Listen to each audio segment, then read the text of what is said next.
Mean राशि वालों, स्वागत है आप सभी का मीन मंथन यूट्यूब चैनल में। बंधुओं, आपके घर में ये तीन चीजें पड़ी हुई हैं। ये भयंकर महा अपशगुनी चीजें हैं, अत्यंत मनहूस हैं ये चीजें। इन तीन चीजों के बारे में आपको जानना बेहद आवश्यक है और समय रहते इन चीजों को अपने घर से निकाल कर बाहर फेंक दो। बंधुओं, अक्सर होता यही है कि इंसान खुद के द्वारा की गई गलतियों की कीमत सबसे अधिक चुकाता है, क्योंकि इन गलतियों के बारे में उससे कभी पता ही नहीं चलता है। इसलिए आज के इस कार्यक्रम में हम आपको आपकी उन गलतियों के बारे में बताने जा रहे हैं जिनके बारे में आप कभी सपने में भी नहीं सोच सकते हैं। और जब हम आपको पूरे प्रमाणों के साथ शास्त्रीय और ज्योतिषीय आकलन के अनुसार इन चीजों के नकारात्मक प्रभावों को बताएंगे, आपके जीवन में घट रही घटनाओं के नकारात्मक वातावरण के कारण के विषय में बताएंगे, तब आपको सारी बातें अच्छी तरह से समझ में आ जाएंगी और आप हमें निश्चित तौर पर इस कार्यक्रम के पूरा होते होते धन्यवाद लिखेंगे। जी हाँ बंधुओं, हमें पूर्ण विश्वास है, क्योंकि हम आपको जो अनमोल ज्ञान का खजाना आज देने जा रहे हैं वह आज के समय में, यानी आपके जीवन काल में जो अभी समय चल रहा है, ऐसी परिस्थिति में इन बातों का जानना आपके लिए बेहद अनिवार्य है। क्योंकि कुछ चीजें ऐसी हैं आपके घर में जिनकी वजह से भयंकर नकारात्मक ऊर्जा निकल रही है। आपके बनते काम बिगड़ रहे हैं, कहीं भी आपकी बात बन नहीं पा रही है। आप जो भी कुछ सोच रहे हैं वह पूरा नहीं हो पा रहा है। काम में लगातार रुकावटें और आपके जीवन में चल रही उथल पुथल और अव्यवस्थाओं की वजह से आपका मन बहुत बेचैन भी रहने लगा है। तो बंधुओं, सबसे अच्छा यह होगा कि आज आप इस कार्यक्रम को अंत तक देखें, इन चीजों के बारे में संपूर्ण ज्ञान हासिल करें, साथ ही साथ अपने घर, अपने जीवन और स्वयं अपने आप को ईश्वर की शुद्ध सकारात्मक ऊर्जा और आशीर्वाद से भर दे। जी हाँ बंधुओं, अब समय आ चुका है जब आपके जीवन के कष्ट समाप्त होने वाले हैं और आपको वह सब कुछ मिलने वाला है जिसके लिए आप अब तक परेशान चल रहे थे। बस आपको करना यह है कि इस कार्यक्रम को अंत तक देखें। जो बातें हम आपको बताने जा रहे हैं उन बातों को अच्छी तरह से समझ लें और फिर उन्हें अपने जीवन में उतारना शुरू करें। एक बात हम आपको और बता दें बंधुओं कि आज का यह जो ज्योतिषीय कार्यक्रम है, यह पूर्ण रूप से आपकी कुंडली, आपके ग्रहों की स्थिति और बनने वाले कुछ विशेष महत्वपूर्ण योगों पर आधारित है। इसी के साथ साथ बंधुओं, हम आपको इस कार्यक्रम के अंत में एक बहुत ही शक्तिशाली उपाय भी बताने जा रहे हैं।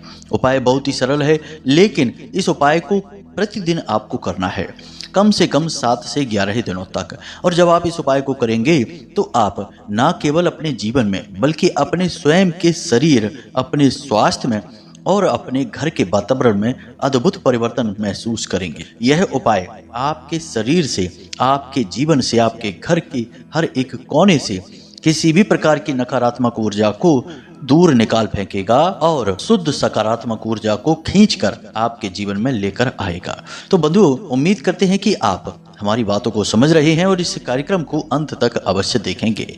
तो चलिए बंधुओं, बिना समय गवाए माता रानी को याद करते हुए कार्यक्रम की शुरुआत करते हैं।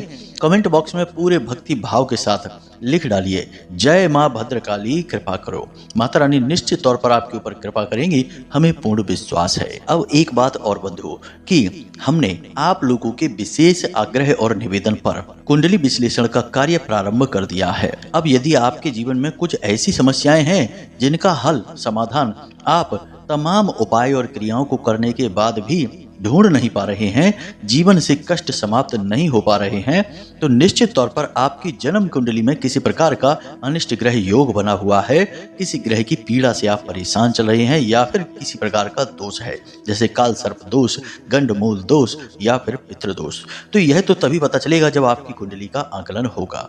तो ऐसे में आप वीडियो में दिए गए नंबर पर फोन करके संपर्क कर सकते हैं, अपनी कुंडली का श्रेष्ठतम आकलन करवा सकते हैं, बहुत ही छोटी सी दक्षिणा के साथ अपने जीवन का सर्वश्रेष्ठ मार्गदर्शन प्राप्त कर सकते हैं। एक बात याद रखना बंधुओं कि यह हमारा मुख्य कार्य नहीं है, इसलिए यह कुछ समय तक ही हम करेंगे, उसके बाद बंद कर देंगे, क्योंकि माता रानी की सेवा और उन्हीं के लिए पूजा पाठ और अनुष्ठान करने से हमें समय ही प्राप्त नहीं होता है। यह कार्य तो केवल हमने बहुत सारे लोगों के निवेदन करने के कारण प्रारंभ किया है। तो जब यह कार्य बंद हो जाएगा, उसके बाद फिर आपका मार्गदर्शन नहीं हो पाएगा। इसलिए समय का विशेष ख्याल रखें और जल्दी से जल्दी संपर्क कर लें धाम से और अपनी कुंडली का श्रेष्ठतम आकलन करवा लें। तो बंधुओं, अब ध्यान से सुनिए। इस समय आपके जीवन काल में कुछ समय इस प्रकार का चल रहा है कि आपको जितना हो सके उतना सात्विक और धार्मिक बनकर रहना है। जी हाँ बंधु, इसका कारण यह है कि शनिदेव की आपके ऊपर विशेष नजर है। तो ऐसे में आपको जितना धार्मिकता का साथ मिले ले लेना है, सत्य बोलना है और किसी के साथ किसी भी प्रकार का कोई गलत व्यवहार नहीं करना है। इसी के साथ साथ अपने स्वास्थ्य का, अपनी सेहत का भी आपको विशेष ध्यान देना होगा, क्योंकि इस समय काल में आपकी सेहत कुछ गड़बड़ाई रहेगी, यानी कि आपको थोड़ी बहुत तकलीफें, कुछ न कुछ समस्याएं शारीरिक तौर पर लगी ही रहेगी। कभी कोई पुराना रोग उठ जाएगा, कभी मौसम से जुड़ी हुई समस्याएं परेशान करेंगी और कभी यूं ही बस जरूरत से ज्यादा सुस्ती, थकान और ऊर्जा की कमी आपको परेशान करेगी।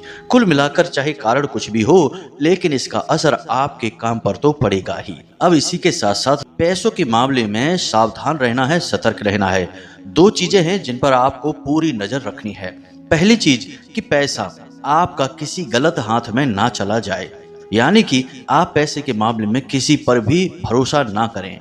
पैसे से जुड़े लेन देन, चाहे आपके काम धंधे व्यापार के हों या किसी भी प्रकार के हों, आप स्वयं ही करें। किसको कितना पैसा देना है, कितना किससे लेना है, यह आप स्वयं ही करें। इसी के साथ साथ दूसरा यह कि आपकी भूल कर भी फिजूल खर्ची ना हो, यानी कि जो खर्चा है, जिस पर आप पैसा खर्च कर रहे हैं, उसके बारे में सही आकलन करें, सही विचार करें कि क्या सचमुच में वहां आपको पैसे खर्च करने की जरूरत है या नहीं। तीसरा, आपको यह भी सावधानी रखनी है कि किसी गलत आदमी को आप पैसा उधार ना दे दें, क्योंकि लोग अक्सर आपसे पैसे उधार मांगेंगे। तो आपको किसी की मदद करनी है, यह बात अच्छी है, क्योंकि आप एक ऐसे इंसान हैं जो किसी को तकलीफ में नहीं देख सकते और हर इंसान के चेहरे पर मुस्कुराहट देखना चाहते हैं, लेकिन आप सभी का दुख बांट नहीं सकते हैं। इतनी शक्ति किसी इंसान में नहीं है। लोग अपने ही दुख और कष्टों को सह नहीं पा रहे हैं, दूसरों के चक्कर में आप अपनी परेशानी खड़ी कर लेंगे। आप किसी की मदद करने के लिए पैसा देंगे, आपके हाथों से तो वह निकल जाएगा और निश्चित तौर पर समय पर आपको नहीं मिलेगा। लेकिन जब आपको जरूरत पड़ेगी, उस समय कोई आपको ना तो आपका ही पैसा वापस करेगा और ना ही कोई आपको उधार देगा। तो ऐसे में आपको पैसे के मामले में इन तीन जगहों पे बहुत सावधान रहने की जरूरत है। आपकी राशि के जातकों के दुश्मन कोई बाहर से नहीं आते हैं। आपके दुश्मन हमेशा छुपे हुए होते हैं और अपनों में ही छुपे हुए होते हैं। जी हाँ बंधु, आपका बाहर का दुश्मन तो कोई बाल भी बांका नहीं कर सकता, क्योंकि आप बहुत ही शक्तिशाली, मानसिक तौर पर मजबूत इंसान हैं। आपके विचारों, आपकी बुद्धि का कोई मुकाबला ही नहीं है। बाहर के लोग तो आपको छू भी नहीं सकते, लेकिन आपकी कमजोरी है आपके अपने, आपके प्रेमी, जिनके लिए आप दिल और जान न्यौछावर करके रखते हैं, वे ही आपको परेशान करते रहते हैं।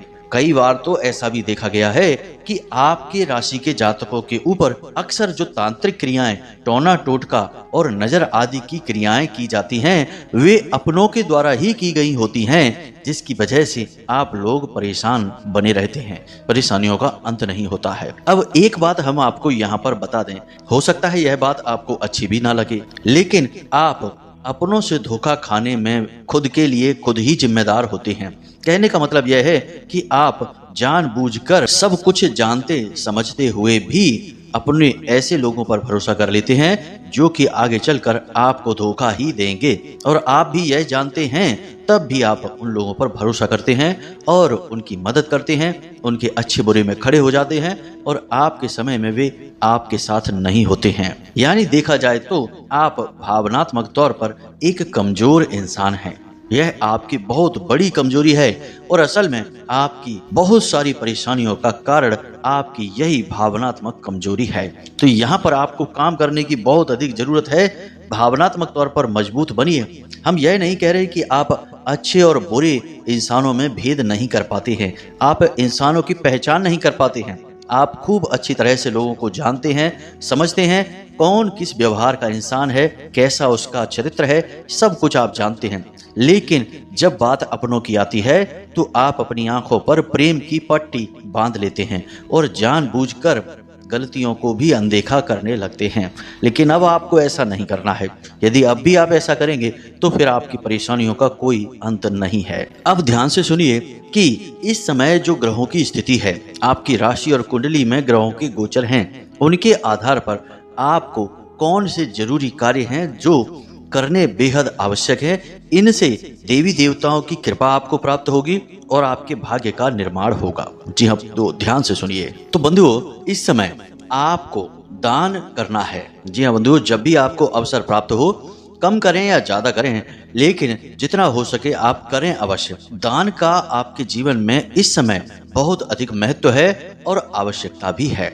इसका कारण यह है कि जो ग्रहों की स्थितियां बन रही हैं, उन स्थितियों में आपको दान करने की आवश्यकता है, क्योंकि शनि देव असल में कमजोरों के, मजदूरों के, भिखारियों के अधिपति हैं।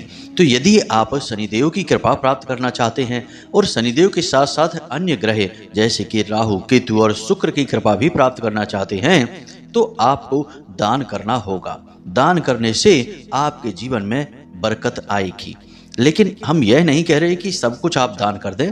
आपकी जितनी क्षमता है और जब भी आपको मौका लगे तो थोड़ा थोड़ा करके दान करते रहें, यानी कि थोड़ा सा पैसा दान धर्म के कार्य में भी निकालते रहें। इससे आपके जीवन में बरकत आएगी, सद्गति आएगी और शनिदेव आपसे प्रभावित भी होंगे, प्रसन्न भी होंगे।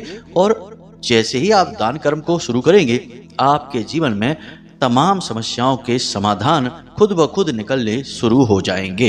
इसी के साथ साथ छोटे छोटे जीवों को, जैसे चींटी है, चिड़िया है, मछली है, इनको भी समय समय पर भोजन अवश्य करवाते रहना चाहिए। थोड़ा सा आटा और उसमें थोड़ी सी शक्कर मिलाकर किसी ऐसे पौधे के आसपास रख दीजिए जो एकांत में हो और जहां पर चींटियां हों।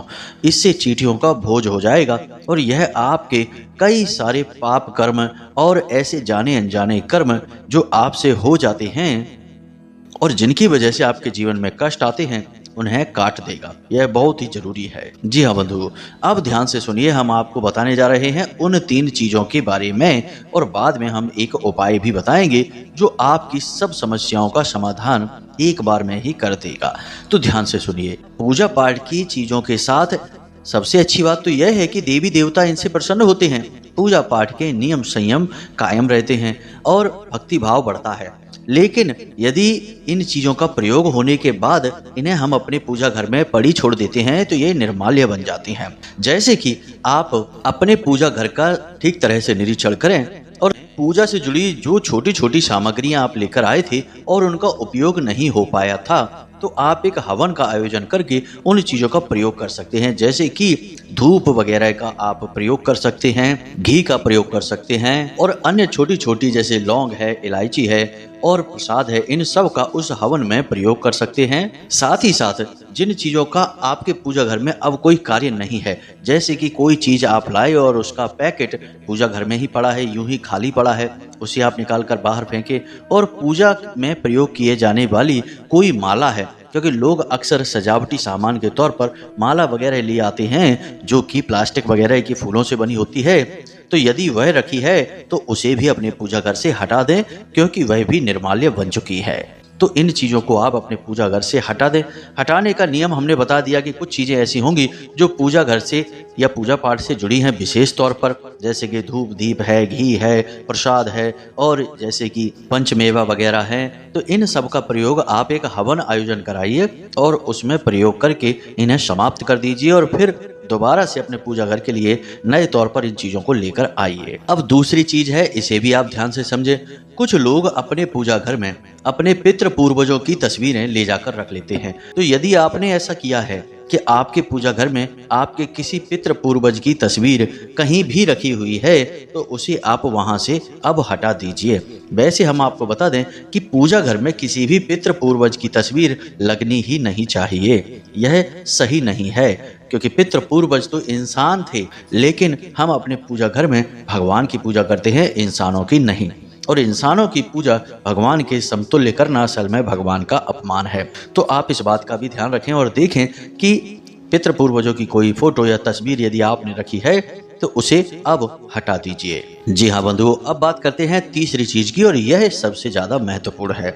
लोग किसी विशेष समय काल में, जैसे कि सावन के महीने में या नवरात्रियों में, ऐसा करते हैं कि अपने पूजा घर में भगवानों की तस्वीरें या मूर्तियां लाते हैं, विशेष तौर पर पूजा पाठ के भाव से। कोई समस्या नहीं है, लेकर आप आए हैं, लेकिन अब इस बात का ध्यान रखें कि किसी भी भगवान की आपके पूजा घर में एक ही तस्वीर होनी चाहिए। और हमारे घरों में जो पूजा घर होते हैं उनमें हम किसी भी प्रकार की कोई मूर्ति नहीं रखते हैं। मूर्ति का विधान मंदिर के लिए होता है, घर के लिए नहीं। तो यदि आपने अपने पूजा घर में मूर्ति लगा रखी है किसी देवी देवता की, तो यह बहुत ही गलत है, यह शास्त्रों के अनुकूल नहीं है, यह आपको नकारात्मक फल देगा। दूसरा कि एक ही भगवान की आपने कितनी तस्वीरें लगा रखी हैं, यह भी देखना होगा।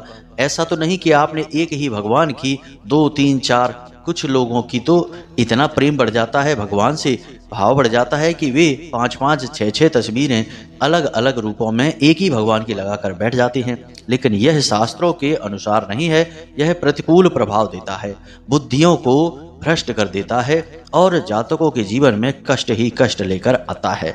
तो आपको यह देखना है कि आपके पूजा घर में भगवान की कहीं 2 या उससे ज़्यादा तस्वीरें तो नहीं हैं, एक भगवान की एक ही तस्वीर पर्याप्त है। इसी के साथ साथ आपको यह भी देखना है कि कोई ऐसी तस्वीर पूजा घर में तो नहीं रखी है जो थोड़ी सी भी कहीं कट फट गई है, क्योंकि लोग अक्सर ऐसा करते हैं कि उनका तस्वीरों से ही जुड़ाव हो जाता है और तस्वीरें थोड़ी सी कट फट जाती हैं तो वे उन्हें खंडित ही नहीं मानते और सोचते हैं कि कोई दिक्कत नहीं है, तस्वीर ज़्यादा नहीं फटी है, जरा सी ही फटी है, और उसकी बाकायदे पूजा पाठ करते रहते हैं। लेकिन यह तो बहुत ही गलत हो गया, क्योंकि वह तो खंडित है तस्वीर, और उसकी पूजा करने से तो भूत प्रेत प्रसन्न होंगे और आकर्षित होंगे। अब याद रखना कि शायद आपके मन में यह प्रश्न भी आए कि भगवान के पूजा घर में भूत प्रेत कैसे आ सकते हैं।